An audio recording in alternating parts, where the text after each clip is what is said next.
حسبي ربي جل الله ما في قلبي غير الله نور محمد صلى الله لا إله إلا الله نحمده ونصلي على رسوله الكريم أما بعد فأعوذ بالله من الشيطان الرجيم بسم الله الرحمن الرحيم والذي جاء بالصدق وصدق به أولئك هم المتقون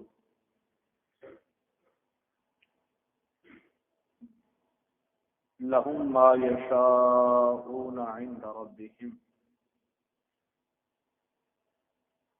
صدق الله العلي العظيم وصدق رسوله النبي الكريم نحن على ذلك من الشاهدين والشاكرين والحمد لله رب العالمين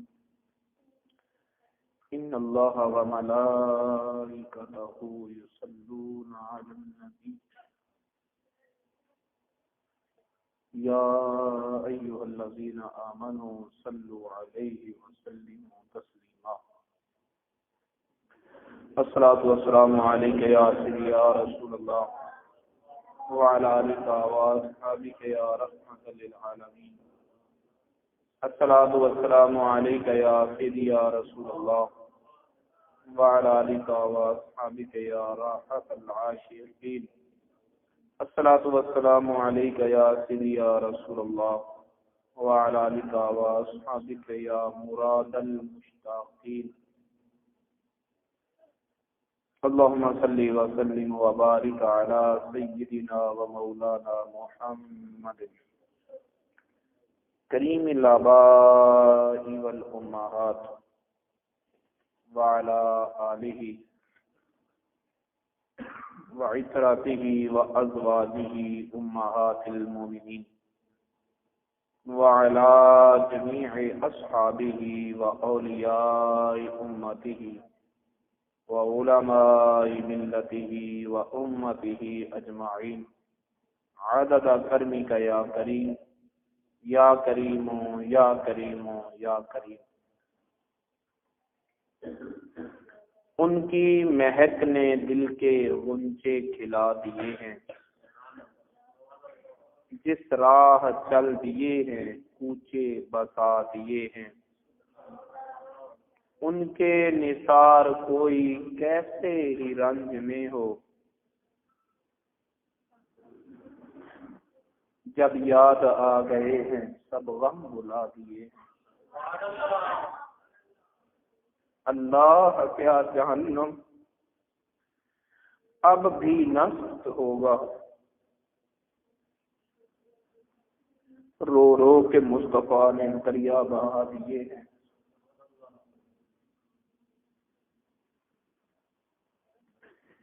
میرے کریم سے گر قطرہ کسی نے مانگا، میرے کریم سے گر قطرہ کسی نے مانگا، دریا بہا دیے در سے بہا دیے ہیں.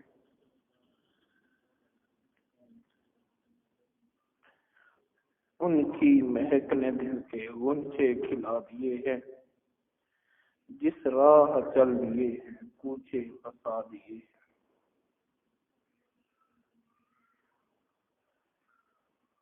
اللہ تعالیٰ کی حمد و ثنا کے بعد اللہ تعالیٰ کے بڑے ہی پیارے محبوب صلی اللہ تعالی وسلم کی پاک بارگاہ بے کس پناہ میں ہدیہ درود و سلام پیش کرنے کے بعد حاضرین محترم،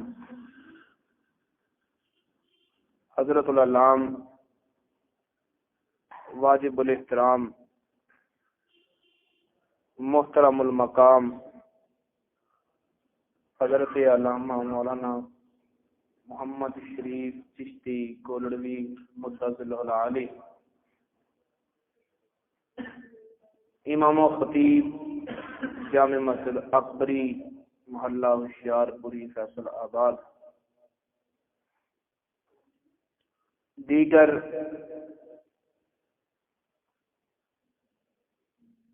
اہل علاقہ، نوجوانان اسلام، جامع مسجد اکبری میں منعقد ماہانہ محفل درود پاک و درس قرآن بسلسلہ ختم 11ویں شریف کے موقع پر حاضری کا شرف حاصل ہوا۔ ماہ جمادی الاخری جو حضرت ابو بکر صدیق رضی اللہ تعالی عنہ کے عشق و محبت کی داستانوں کو اپنے پہلو میں سموئے ہوئے ہے۔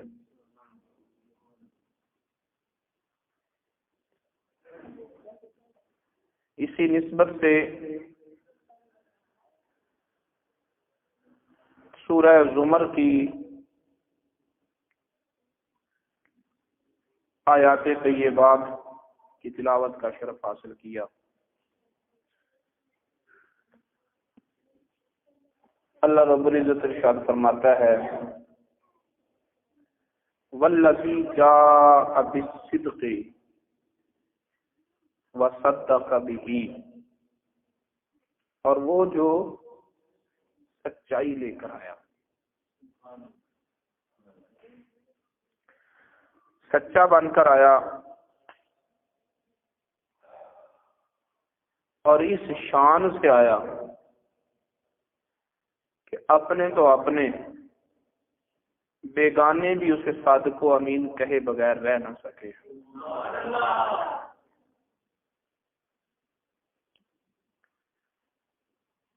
اپنی شومی قسمت کی وجہ سے یا اپنی ازلی بدبختی کی وجہ سے کسی نے ان کے پیغام کو مانا یا نہ مانا، لیکن ان کی سچائی کو ہر کوئی مانتا تھا۔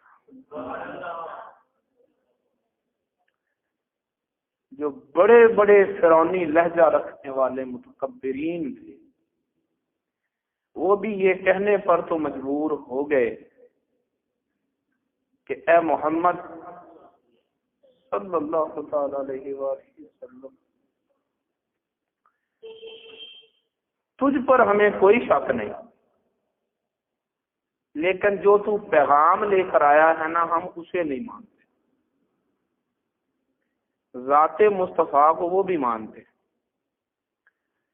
سچائی کے معیار کو وہ بھی مانتے، صداقت اور امانت کے جوہر کا اقرار اور اعتراف وہ بھی کرتے۔ ولید بن مغیرہ جیسا بد کردار آدمی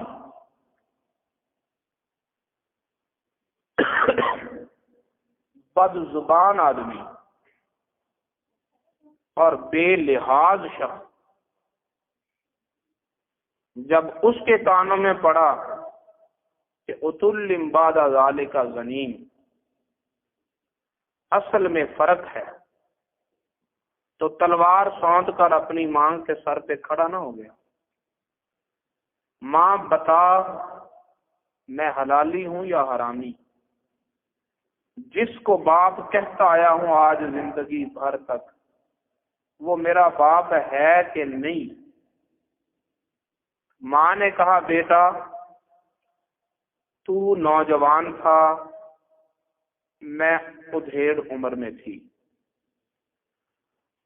تو لڑک پن میں تھا، میری جوانی کے دن گزر رہے تھے، اب تو خود بچوں والا ہو گیا اور میں بڑھاپے میں چلی گئی۔ میری جوانی کے دنوں میں تو تجھے شک نہیں آیا، میری جوانی کے دن تو تیرے یقین کے ساتھ گزرے ہیں، جب میں بوڑھی ہو گئی ہوں تو آج تو میرا محاسبہ کرنے کے لیے کیوں سر پہ کھڑا ہے؟ کہنے لگا ماں آج تک میں نے تجھے ماں ہی سمجھا، اپنے باپ کو باپ ہی سمجھا، تو نے انگلی سے اشارہ کر کے جس شخص کی طرف کہا یہ تیرا باپ ہے، میں اسی کو زندگی بھر باپ سمجھتا رہا، اور مجھے کبھی شک بھی نہیں ہوا کہ وہ میرا باپ ہے یا نہیں ہے، لیکن آج اس کی زبان کھلی ہے جس زبان پر کبھی جھوٹ نہیں آیا۔ آج وہ زبان کھلی ہے جس زبان پر کبھی جھوٹ نہیں آیا۔ محمد صلی اللہ علیہ وسلم نے کہا ہے کہ جسے تو باپ سمجھتا ہے وہ تیرا باپ نہیں۔ اب بتا کہ وہ زبان کبھی جھوٹ نہیں بولتی، تو ماں ہے، تجھ پر شک پیدا ہو گیا ہے، لیکن اس کی زبان پر مجھے شک پیدا نہیں ہوا، اس کے کہنے پر مجھے شک پیدا نہیں ہوا۔ ماں نے کہا بیٹا تو نے اس کی ذات کی طرف انگلی نہیں اٹھائی تھی نا تو میری زندگی کے عیب چھپے ہوئے تھے، تو نے شان مصطفیٰ کی طرف انگلی اٹھائی ہے نا تو میرے بھی عیب ننگے ہو گئے۔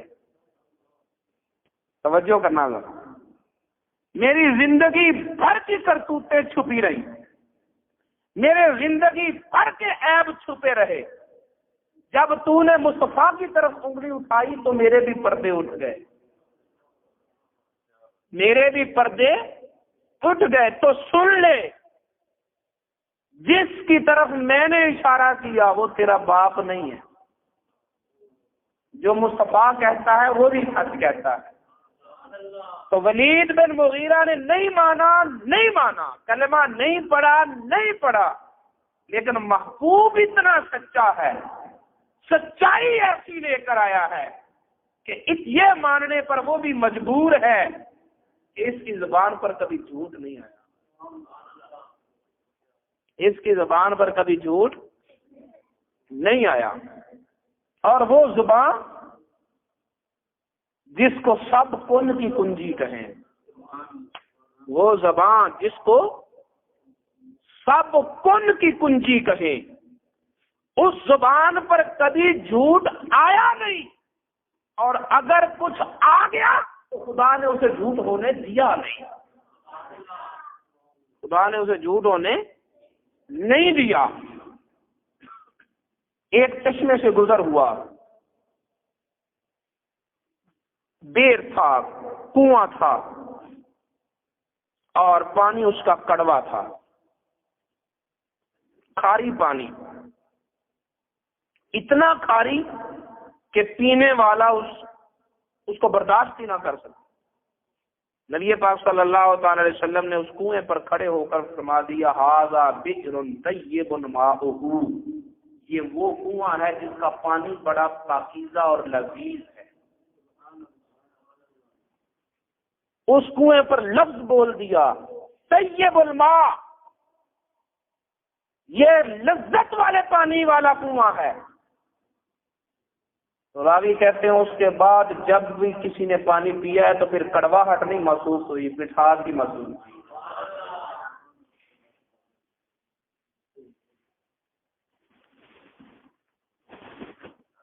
ایک دفعہ مدینے سے کوئی آواز سنائی دی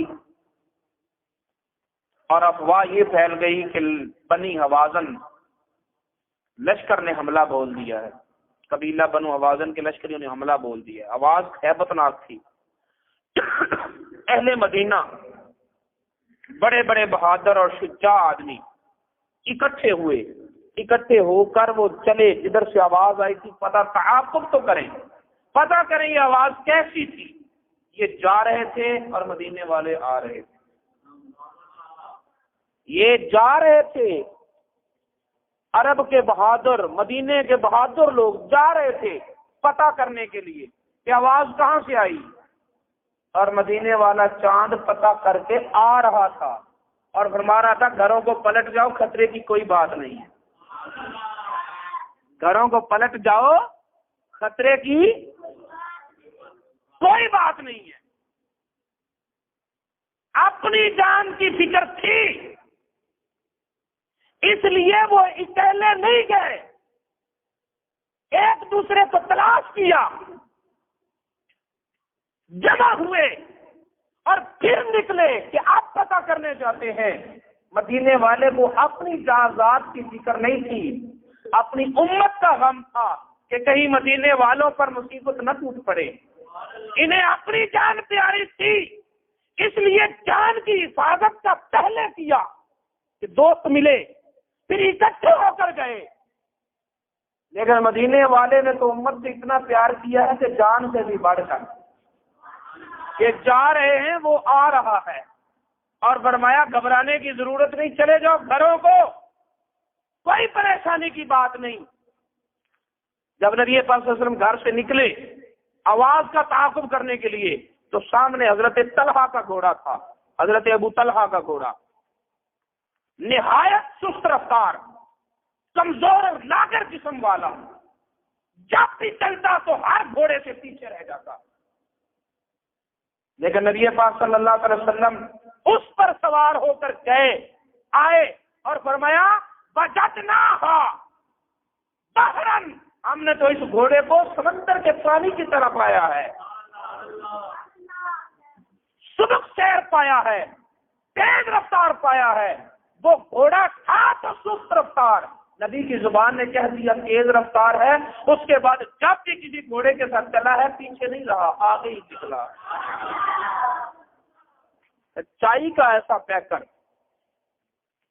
ایسا سچائی کا مجسمہ کہ جو زبان سے نکل جائے وہ خدا کی تقدیر بن جائے، حقیقتیں منقلب ہو جائیں، لیکن زبان مصطفیٰ سے نکلے ہوئے لفظ نہ بدلیں۔ کھجور کی چھڑی کو پکڑا اور حضرت عکاشہ کو تھماتے ہوئے کہا یہ تلوار ہے، خدا نے تو اسے لکڑی بنایا تھا، لیکن مصطفیٰ نے تلوار کہہ دیا، اس کی حقیقت ہی بدل گئی، وہ لوہا بن گئی۔ ایسا سچائی کا پیکر، وہ سچائی لے کر آنے والا اللہ تعالیٰ والذی جاء بالصدق، وہ جو سچ لے کر آیا، ایسا سچ لے کر آیا کہ سچائی بھی اس کے گرد طواف کرتی ہے، سچائی بھی اس کے گرد طواف کرتی ہے۔ وصدق بہ، اور اس سچائی کی تصدیق کرنے والا۔ اب سچائی کا معیار لو اور پھر تصدیق کا معیار لو، صدق کی خبر لو تاکہ تمہیں صدیق کا پتہ چلے، صدق کی خبر لو تاکہ صدیق کا پتہ چلے۔ والذی جاء بالصدق، سچائی لے کر آیا، وصدق بہ، اور جس نے اس کی تصدیق کی۔ حضرت علی اور مرتضیٰ فرماتے ہیں سچائی کا پیکر بن کر آنے والی ذات مصطفیٰ کی ذات ہے، اور ان کی تصدیق کا شرف پانے والی ذات حضرت ابوبکر صدیق کی ذات ہے۔ یہ حضرت علی کی تفسیر ہے کہ صدق بہ سے مراد صدیق اکبر ہے۔ بولو تو صحیح، بولو نا۔ میں آپ کو یہی تو بتلانا چاہتا ہوں، آج کے اس درس میں یہی تو پیغام آپ کے دلوں میں دینا ہے کہ جب صدیق اکبر نے فرما دیا، علی اور مرتضیٰ نے فرمایا دیا کہ صدق بہ سے مراد ذات صدیق اکبر ہے، تو پھر اگلا اعلان قرآن بھی سن لو، فرمایا اولئک هم المتقون، وہ متقی ہیں، وہ متقی ہیں۔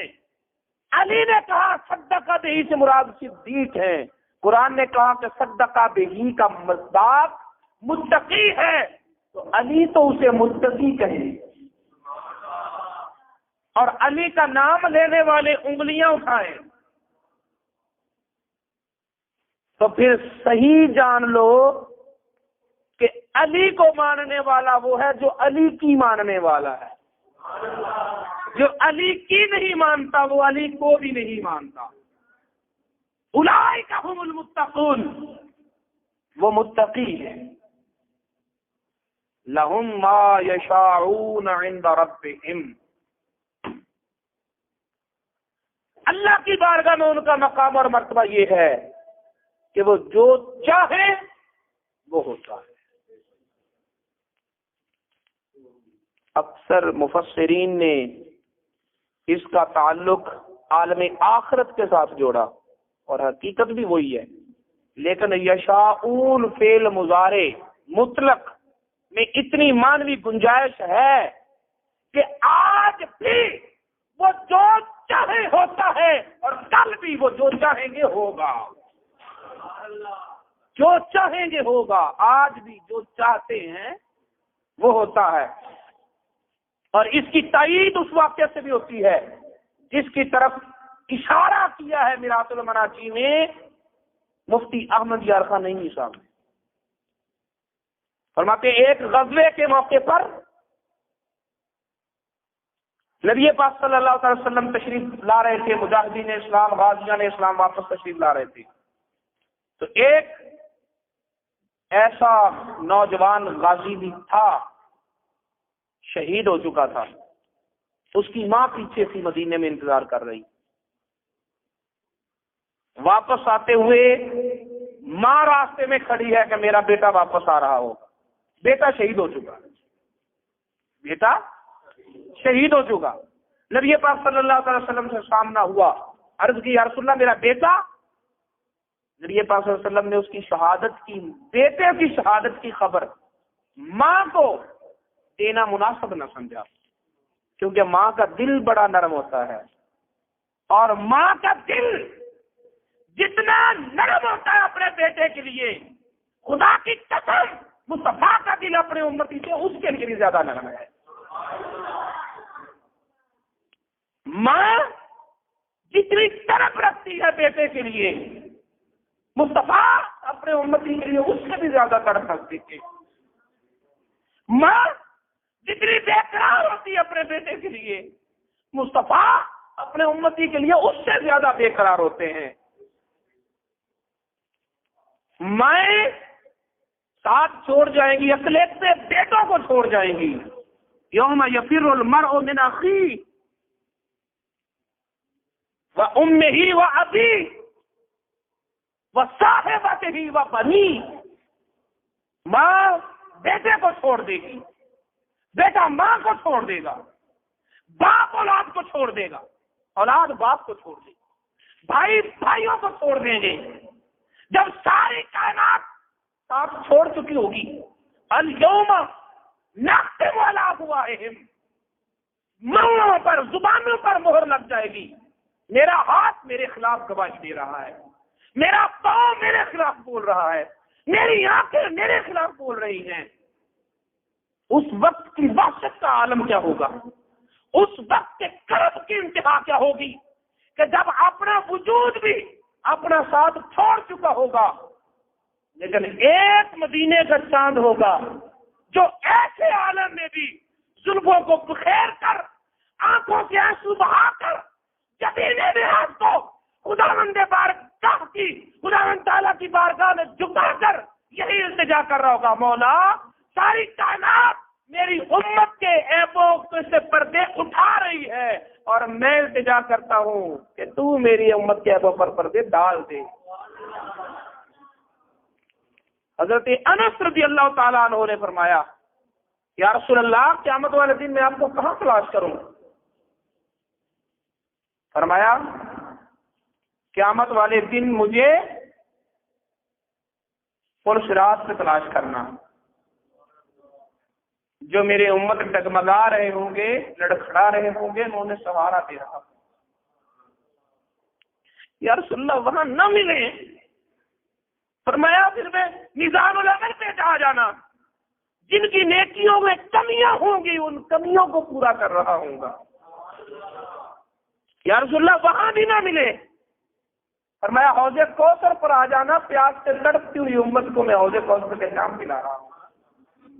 اور پھر فرمایا کہ ان تین جگہوں میں سے کسی ایک جگہ پر تو مجھے پا ہی لے گا اور کہیں نہیں ہوں گا. اس حدیث میں مصطفیٰ کریم صلی اللہ تعالی علیہ وسلم کی امت کے ساتھ محبت طرف کا اندازہ لگانے سے پہلے ایک اور حدیث مبارکہ سن لیں. نبی پاک صلی اللہ تعالی وسلم نے فرمایا قیامت والے دن اللہ رب العزت کا عرش لگے گا میدان محشر میں، اور اللہ تعالیٰ کے عرش کے بالکل دائیں طرف میرا تخت لگے گا، اور میرے تخت کے پیچھے 1,00,000 کم و بیش 24,000 انبیاء کرام کی کرسیاں ہوں گی۔ سارے نبی اپنی اپنی نشستوں پر بیٹھے ہوں گے، آدم علیہ السلام سے لے کر عیسیٰ علیہ السلام تک تمام انبیاء کے لیے کرسیاں ہوں گی، اسٹیج ہوں گے، تخت ہوں گے، اور وہ اپنی اپنی نشستوں پر بیٹھے ہوئے ہوں گے۔ اللہ کے عرش سے بالکل دائیں جانب قرب خاص میں مصطفیٰ کا تخت ہوگا۔ سارے نبیوں کی امتیں میدان محشر میں ہیں، اور مصطفیٰ کریم صلی اللہ علیہ وسلم کی امت بھی میدان محشر میں ہے۔ ہمیں سارے نبی اپنی اپنی کرسیوں پر بیٹھے ہوں گے، لیکن امت کے فکر میں اپنی کرسی پر کھڑا ہوں گا۔ مجھے بار بار حکم ہوگا، اجلس یا محمد، اجلس یا محمد، اے محمد بیٹھے، اے محمد بیٹھے، لیکن فرمایا امت کی طرف مجھے بیٹھنے نہیں دے گی، امت کی طرف مجھے بیٹھنے، میں کھڑا ہو کر اپنی امت کی طرف دیکھوں گا۔ پھر اللہ تعالیٰ فرمائے گا، اے محبوب چاہتے کیا ہے، کیا چاہتے ہیں آپ فرمائے؟ تو اللہ تعالیٰ کی بارگاہ میں عرض کرے گا، مولا میں یہ چاہتا ہوں کہ آدم علیہ السلام پہلے، ان کی امت کا حساب پہلے، اس کے بعد شیس علیہ السلام ان کی امت کا حساب، پھر نوح علیہ السلام پھر ان کی امت کا حساب۔ مولا میری امت اتنی دیر تک میدان محشر میں رہے نہیں، میں اپنی امت کو اتنا انتظار نہیں کرنے دوں گا، جتنی دیر امت میدان محشر میں رہے گی یا رسول اللہ آپ مقام محمود پر رہیں گے، اس تخت پر رہیں گے، اس کرسی پر رہیں گے، اللہ تعالیٰ کے عرش کے دائیں جانب اتنے قرب میں رہیں گے، اور میں مجھے اس قرب میں رہنا منظور نہیں، امت کی نجات دلانا منظور ہے۔ یا اللہ میں یہ چاہتا ہوں میری امت کا حساب پہلے کیا جائے، میری امت کا حساب پہلے کیا جائے، جس کے لیے تخت بچھا ہے، کہاں؟ عرش خدا کے دائیں طرف، درمیان میں جبریل بھی نہیں، درمیان میں کوئی واسطہ نہیں، خاص قرب خاص میں اس تخت کو چھوڑ کر، اس کرسی کو چھوڑ کر، کبھی میزان عمل پہ، کبھی پل صراط پہ، کبھی حوض کوثر پہ، میدان محشر میں یہ مارا پھرنے والی ذات کون ہے جس کے لیے اللہ نے اپنے عرش کے ساتھ کرسی لگا رکھی؟ ماں جہاں اکلوتے کو چھوڑے آ کہہ کے بلاتے یہ ہیں، وہاں اپنا کرنے والے، تو ماں کو اتنی بیٹے کی طرف نہیں جتنی مصطفیٰ کو اپنی امتی کی طرف ہے۔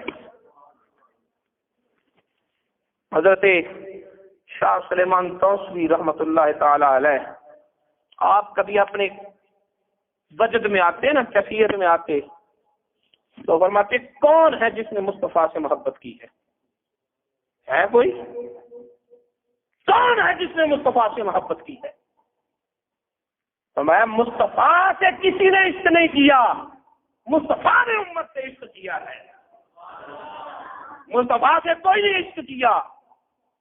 کسی نے محبت کی تولا ماشا، بہت کوئی عشق میں پڑا تو کہا چھٹانک تک پہنچا، لیکن مصطفیٰ نے تو اپنی امت کے ساتھ منوں کے حساب سے محبت کی ہے، منوں کے حساب سے محبت کی ہے۔ کون روئے گا غاروں میں تمہارے لیے؟ عرش خدا پر جا کر تمہارا تذکرہ کرنے والی ایک ہی ذات ہے، ایک ہی ذات ہے۔ تمہارا ذکر عرش خدا پر ہوا، لیکن وہ مصطفیٰ کی زبان سے ہوا نا۔ جو نہ بھولے ہم غلاموں کو حسن، یاد ان کی اپنی عادت کیجیے۔ کیوں نہیں پڑھتے درود پاک اس ذات پر؟ کیوں بلا رکھا ہے اس ذات کو جس سے ایک لمحہ بھی اپنے دل سے امتیوں کو بلایا نہیں؟ تو بیٹے کی محبت میں ماں کا دل اتنا نہیں تڑپتا، امتی کی محبت میں مصطفیٰ کا جتنا دل تڑپتا ہے، اس تڑپ کا احساس دل میں پیدا کرو، اس تڑپ کا شعور دلوں میں پیدا کرو، پہچانو اپنے نبی کو۔ نبیوں کا یہی کام ہوتا ہے نا، یہی کام ہوتا ہے نا نبیوں کا، کہ اللہ تعالیٰ کا حکم بندوں تک پہنچا دے، بندے مانے مانے نہ مانے نہ مانے، ماننے والوں کے لیے جنت، نہ ماننے والوں کے لیے دوزخ۔ بچڑے کی پوجا کر لی قوم نے، موسیٰ علیہ السلام کو اللہ نے حکم دیا اب ان کی توبہ تب قبول ہوگی، انہیں کہو کہ جانے دیں، قتل ہو۔ دو صفیں بن گئی، ایک طرف میں پوجا کرنے والے، دوسری طرف میں نہ کرنے والے۔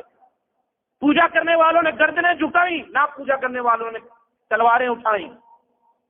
ایک پہر میں 70,000 بنی اسرائیلی قتل ہوئے۔ ہو گئے تو ہو گئے، موسیٰ علیہ السلام کا کیا قصور؟ ہو گئے تو ہو گئے، موسیٰ علیہ السلام کا کیا قصور؟ وہ نہ پیغام پہنچاتے، کیوں نہ پہنچاتے؟ نبی تھے۔ حکم ہی یہ ہے کہ اللہ کا پیغام بندوں تک پہنچانا ہے۔ اس پیغام پہنچانے پر 70,000 بنی اسرائیلی قتل ہوئے تو ہو گئے، انہوں نے تو پیغام پہنچا دیا۔ نبی کا کام ہے اللہ کا پیغام بندوں تک پہنچانا، مانے مانے نہ مانے نہ مانے۔ یہ کیسا نبی ہے؟ اللہ تعالیٰ فرماتا ہے یہ پیغام امت تک پہنچاؤ، نبی سجدے میں گر کر رونے لگتا ہے، یا اللہ میری امت اس قابل نہیں، یا اللہ رحم کر، حکم میں نرمی کر۔ اور حکم میں نرمی کروانا نبی کی ذمہ داری تو نہیں؟ بولو تو صحیح ہے۔ 50 نمازیں تھی، 50 نمازیں تھی، کوئی پڑھ سکتا یا نہ پڑھ سکتا، نبی کو کیا؟ اللہ نے حکم دیا تھا پہنچاتے امت تک، لیکن عزیز علیہ ما عنتم، خدا کہتا ہے تمہیں جو اس سے تکلیف ہوتی ہے میرے نبی کو اس سے زیادہ تکلیف ہوتی ہے۔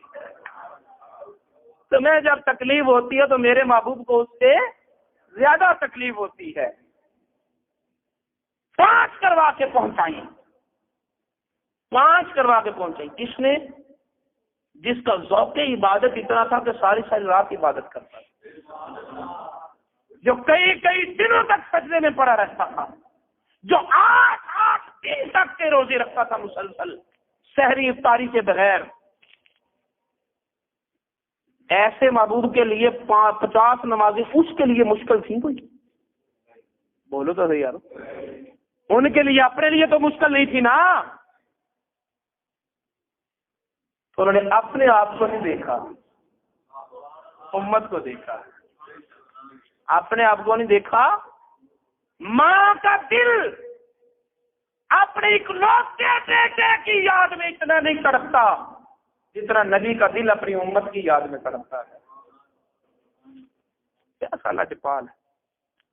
ماں کو خبر نہیں دی، میں پیچھے ابو عمر آ رہا ہے اس سے پوچھ لینا۔ حضرت عمر فاروق رضی اللہ تعالیٰ عنہ پیچھے آئے، مائی نے پوچھا میرے بیٹے کا بتاؤ۔ حضرت عمر نے کہا کہ اگر میرے نبی نے نہیں بتایا کوئی مصلحت ہوگی، ہاں پیچھے علی آ رہا ہے اس سے پوچھ لینا۔ حضرت علی پیچھے آئے، کہا میرے بیٹے کی خبر، فرمایا آگے نبی جا رہے ہیں، ابو بکر صدیق جا رہے ہیں، اگر انہوں نے نہیں بتایا کہ بیٹا شہید ہو چکا ہے تو کوئی مصلحت ہوگی، فرمایا پیچھے ابو بکر صدیق آ رہا ہے اس سے پوچھ لینا۔ حضرت ابو بکر صدیق پیچھے آئے، کہا میرا بیٹا، حضرت ابو بکر صدیق نے کہا کہ شہادت کی خبر نبی نے بھی نہیں دی، ابو عمر نے بھی نہیں دی، علی نے بھی نہیں دی، کوئی مصلحت ہوگی، پتہ نہیں کیا مصلحت ہوگی، بس اسی سوچ میں زبان سے نکل گیا مائی تیرا بیٹا پیچھے آ رہا ہے، مائی تیرا بیٹا پیچھے آ رہا ہے۔ بیٹا شہید ہو چکا تھا، بیٹا شہید ہو چکا تھا، کیا کیا صدیق نے کہ مائی تیرا بیٹا آ رہا ہے، دل میں چاہت ہوگی نا کہ نہیں اس مائی کو بیٹے، اس کی حالت بتا رہی ہوگی کہ بیٹے کی خبر شہادت کی سننے کی یہ متعمل نہیں، تو صدیق کے دل میں چاہت پیدا ہوئی ہوگی کہ کاش اس کا بیٹا زندہ ہو۔ کہہ دیا بیٹا مائی پیچھے آ رہا ہے، وہ شہید بیٹا دوبارہ زندہ ہو کر اسی طرح خون سے لت پت پیچھے آ رہا تھا۔ مائی سے بیٹا ملا، خبر کھلی یہ تو شہید ہو چکا تھا، تو ابو بکر صدیق کے متعلق نبی نے فرما دیا کہ یہ ہے جو صدیق، زبان سے نکل گیا وہ آ رہا ہے، تو اللہ تعالیٰ نے فرمایا اب قانون فطرت تو بدل سکتا ہے لیکن صدیق تیری چاہت نہیں بدل سکتی، کیونکہ قرآن نے کہہ دیا لہم ما یشاءون عند ربہم، اللہ کی بارگاہ میں ان کا درجہ یہ ہے کہ وہ جو چاہتے ہیں اللہ کر دیتا ہے، جو چاہتے ہیں وہ اللہ کر دیتا ہے۔ حضرت ابوبکر صدیق رضی اللہ تعالی عنہ ایک تاجر تھے، میں اپنی گفتگو کو سمیٹتا ہوں، بات تو مختصر تھی طویل ہو گئی۔ ایک تاجر تھے، تجارت کے لیے یمن گئے ہوئے تھے، وہاں ایک بوڑھے عالم یہودی سے ملاقات ہوئی۔ اس وقت یہودیت اور عیسائیت ہی حق تھے، نبی پاک صلی اللہ تعالی علیہ وسلم کی بعثت پر وہ دین منسوخ ہو گئے، اب دین اسلام ہی حق ہے۔ میں نے کہا تیرا نام ابو بکر ہے؟ ابو بکر قبیلہ قریش سے ہو؟ ہاں قبیلہ قریش سے ہو۔ حرم مکہ کے رہنے والے ہو؟ ہاں حرم مکہ کے رہنے والے ہو۔ تیمی ہو؟ ہاں میں تیم بن مرہ کی اولاد سے ہوں۔ لیکن تم کیوں پوچھ رہے ہو؟ تم کیوں پوچھ رہے ہو؟ اس بوڑھے عالم نے کہا اپنا کپڑا اٹھا کر مجھے پیٹ دکھاتے ہو؟ میں نہیں، پہلے یہ بتاؤ کہ یہ میرا انٹرویو، یہ تعارف کیوں ہو رہا ہے؟ کہا میں اپنے علم صحیح کے مطابق جانتا ہوں کہ اللہ کے آخری نبی کی بعثت کا دور قریب آ چکا ہے، اور میرا علم بتاتا ہے کہ تو اس کا یار غار ہے، نشانی اس کی جو پہلے تھی وہ تو پوری ہو گئی، نام بھی ابو بکر، رہنے والا بھی حرم کا، قبیلہ قریش سے تعلق رکھتا ہے، تیمی بھی ہے، اب ایک نشانی یہ ہے کہ تیرے پیٹ پر ایک تل کا نشان ہے، اگر وہ بھی مل گیا تو پھر میری خبر بالکل سچی ہے کہ وہ تو ہی ہے۔ آپ نے صدیق اکبر نے اپنا پیٹ سے کپڑا اٹھایا تو ناف سے کچھ اوپر ایک تل نظر آیا، وہ کہنے لگا اچھا ہوا تو آ گیا، اگر تو نہ آتا تو تیری تلاش میں مکے میں آتا۔ کیا کرنے کے لیے؟ فرمایا کہنے لگا تجھے سمجھانے کے لیے کہ مصیبتوں کے بڑے پہاڑ ٹوٹیں گے پر اس نبی کا ساتھ نہ چھوڑنا، شہر سے نکالا جائے گا، پتھروں کی بارش بھی ہوگی، انگلیاں بھی اٹھائی جائیں گی، اس کو ستایا بڑھا جائے گا، لیکن پھر بھی وہ اپنی امت کے لیے بد دعا نہیں کرے گا۔ ابو بکر صدیق دن بڑے سخت ہیں، لیکن میں تجھے یہی کہنے کے لیے آ رہا تھا کہ اس نبی کا ساتھ نہ چھوڑنا۔ حضرت ابو بکر صدیق واپس آئے، جب مکے میں پہنچے تو ولید، عتبہ، شیبہ، ابو جہل، ابو لہب، بڑے بڑے کفر کے سرغنے کہنے لگے ابو بکر صدیق، ابو بکر اگر تو ہم میں سے نہ ہوتا تو ہم تیرے بغیر فیصلہ کر لیتے، کیونکہ تو ہماری قوم اور قبیلے سے، اس لیے تیرا انتظار کر رہے ہیں، تیرے بغیر فیصلہ نہیں ہو سکتا۔ اس سے یہ پتہ چلتا ہے کہ ابو بکر کی پوزیشن کیا تھی، اس ماحول اور معاشرے میں پوزیشن کیا تھی۔ تیرے بغیر فیصلہ نہیں کرتے، اب تو بتا کہ تیرا یار کیسا ہے؟ ہمارے خدا جھوٹے ہیں، اپنے اپنے آبا و اجداد کے دین کو جھٹلا دیا اس نے۔ حضرت ابو بکر صدیق نے فرمایا ایک مرتبہ مجھے ملنے تو دو، اس کی سننے تو دو۔ دروازہ کھٹکھٹایا، سرکار مدینہ صلی اللہ علیہ وسلم تشریف لائے، ملاقات کے بعد عرض کیا کہ آپ نے اپنے آبا و اجداد کے دین کو کیوں جھٹلا دیا؟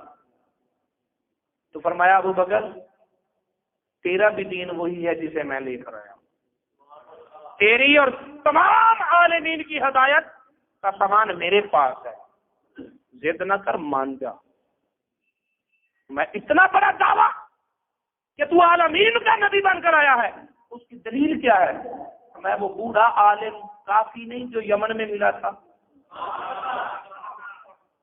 وہ بوڑھا کافی نہیں جو یمن میں ملا تھا۔ حضرت ابو بکر صدیق نے ضبط سے کام لیا اور کہا کہ یمن میں ایک بوڑھے سے تو نہیں ملا، یمن میں تو کئی بوڑھوں سے ملا ہوں، فرمایا کئی بوڑھوں سے ملا ہے، پر جو تجھ سے سوالات کر رہا تھا اور کپڑا اٹھا کر پیٹ دیکھ رہا تھا وہ تو ایک ہی ہے، وہ تو ایک ہی ہے نا، اس کی خبر کافی نہیں؟ آپ حضرت ابوبکر صدیق رہ نہ سکے اور میں ہاتھ بڑھائیے اور مجھے اپنی غلامی میں قبول کیجیے۔ جس دن حضرت ابوبکر صدیق رضی اللہ تعالیٰ عنہ مسلمان تاجر تھے، کپڑے کی تجارت کرتے تھے، ٹھیک ہے، اور میں آپ کو جو بات سمجھانے لگا نا، تاجر کی سوچ مصلحت اندیش ہوتی ہے، تاجر کا مزاج صلح کن والا ہوتا ہے، صلح کن، وہ نہیں چاہتا میرے تعلقات خراب ہوں، کیونکہ تعلقات کی وجہ سے تو کاروبار چلتا ہے۔ تاجر لوگ اکثریت رائے کا ساتھ دیتے ہیں، سچ ہو یا جھوٹ، یہ تاجروں کا مزاج ہے یا نہیں؟ وہ بازار میں اکثریت کا ساتھ دیتے ہیں، وہ سخت بات نہیں بولتے تعلقات نہ خراب ہو جائیں، لیکن ابو بکر صدیق نے تجارت کا تاجرانہ سارے قواعد ضوابط مزاج کے تقاضوں کو ایک طرف رکھا اور یہ تاجر مبلغ اسلام بنا۔ حضرت عثمان غنی حضرت ابو بکر صدیق سے تجارت کرتے تھے، حضرت طلحہ حضرت ابو بکر صدیق سے تجارت کرتے تھے، حضرت زبیر حضرت ابو بکر صدیق سے تجارت کرتے تھے۔ یہ تجارت کرنے والا تاجر، یہ تاجر اپنے تجارتی ساتھیوں کے ساتھ نبی کے پیغام کی تبلیغ کر رہا ہے۔ حضرت عثمان غنی اسی دن مسلمان ہوئے جس دن ابو بکر صدیق مسلمان ہوئے تھے، حضرت طلحہ اسی دن مسلمان ہوئے جس دن حضرت ابو بکر صدیق مسلمان ہوئے تھے، حضرت زبیر اسی دن مسلمان ہوئے جس دن حضرت ابو بکر صدیق مسلمان ہوئے تھے۔ کیوں؟ صدیق اکبر کے کہنے پر، صدیق اکبر کی تبلیغ پر۔ بولو تو صحیح، بولو نا۔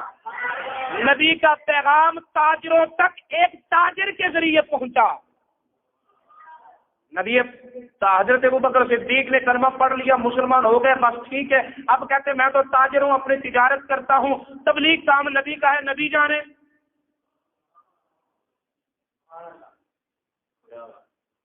نبی جانے، لیکن تاجر نے یہ، صدیق اکبر نے یہ نہیں سوچا، بلکہ نبی کا فرمان لیا کہ بلغوا انی ولو آیا، ایک آیت بھی آتی ہے آگے مبلغ بن جاؤ۔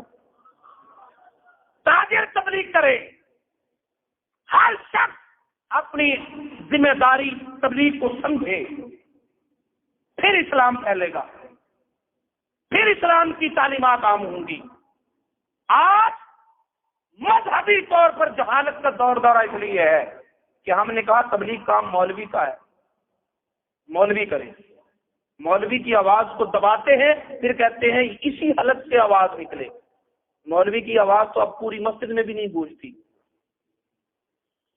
مولوی کی آواز کو تو ہم نے اتنا بند کر دیا، تو تاجروں تک دین کا پیغام کیسے پہنچے، صنعت کاروں تک کیسے پہنچے، مزدوروں تک کیسے پہنچے، کسانوں تک کیسے پہنچے، بزنس مینوں تک کیسے پہنچے؟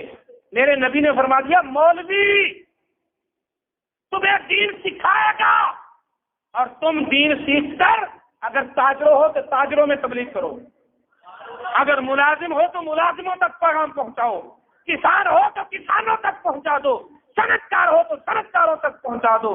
بلغوا انی ولو آیا، یہ تاجر، یہ نبی کا پیغام ہے کہ صدیق اکبر کو تبلیغ دین دیا، اور یہ صدیق اکبر کے ذریعے پھر تاجروں تک پہنچا۔ صدیق اکبر کے ذریعے اگر نبی پاک صلی اللہ علیہ وسلم دیکھیں، میں ایک مثال دیتا ہوں آپ کو، اللہ تعالیٰ نے حضرت ابراہیم علیہ السلام کو فرمایا اذن فی الناس بالحج، لوگوں میں حج کے اعلان کرو۔ کتنے وجود تھے وہاں جہاں اعلان کیا جا رہا ہے؟ اذن فی الناس، لوگوں میں اعلان کرو۔ لوگ کتنے ہیں؟ ایک وجود حاجرہ، ایک ننھا سا اسماعیل۔ تو ان میں اعلان کرنے کے لیے پہاڑ کی چوٹی پر چڑھنے کی ضرورت ہے۔ ان دو میں دو ہی تو وجود تھے وہاں، لیکن فرمایا فی الناس، لوگوں میں حج کا اعلان کرو۔ تو حضرت ابراہیم علیہ السلام چوٹی پر چڑھ گئے، حق کا اعلان کیا، فرمایا ابراہیم حلق سے آواز نکالنا تیرا کام ہے، اور اس آواز کو عالم ارواح تک پہنچا دینا مجھے خدا کا کام ہے۔ روح زمین پر موجود انسان تو کجا، عالم ارواح میں روحوں نے بھی سنا، اور جس نے لبیک کہا پھر اللہ نے اس کو ثواب کی شہادت دی، روحوں تک پیغام پہنچ گیا۔ جو خدا ابراہیم علیہ السلام کی آواز کو عالم ارواح تک پہنچا سکتا ہے، وہ نبی کی آواز کو زمین و آسمان تک نہیں پہنچا سکتا؟ پہنچا سکتا ہے نا، پہنچا سکتا ہے نا، بولو تو صحیح۔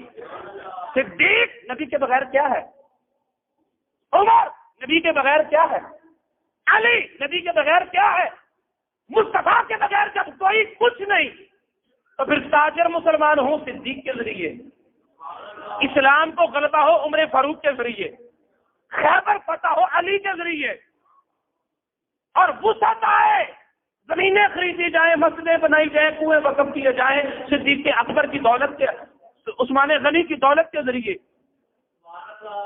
نبی کے بغیر کوئی کچھ نہیں، لیکن نبی کا پیغام، نبی کے عروج ان ذرائع سے پھیل رہی ہے، تو اللہ تعالیٰ بتا رہا ہے کہ یہی ضابطہ ہے، یہی قانون ہے، وسائل کے ذریعے پیغام پہنچے گا۔ آتا ہی سمجھ میں؟ ایک مولوی کی آواز آپ لوگوں کے ذریعے پہنچے گی، اپنے گھروں تک دین کا پیغام لے جاؤ، اپنے گلیوں محلوں تک دین کا پیغام لے جاؤ، اور اپنی اس ذمہ داری کو ذمہ داری سمجھو میرے دوستو۔ صدیق اکبر کی یاد آج ہمیں یہی پیغام دے رہی ہے۔